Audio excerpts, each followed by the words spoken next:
আমি ছোট্ট ছেলেরই দান চাদর টেনে রাখি জানলা আটকানো, বালিশটা বলে আয় আর একটু শুয়ে থাকু, কিন্তু পাপা ডাকে বই খোল সময় হলো।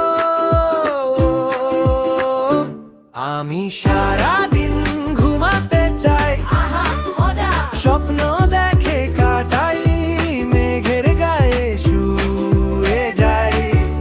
পাপা শুধু বলে ওর সময় নষ্ট করিস নাই। আহারে ঘুম, আহারে ঘুম, আমার পাপার সাথে তোরি লুকোচুরি খেলাই। খাতার মাঝে হাই তুলতে তুলতে অক্ষরগুলো নাচে লাফিয়ে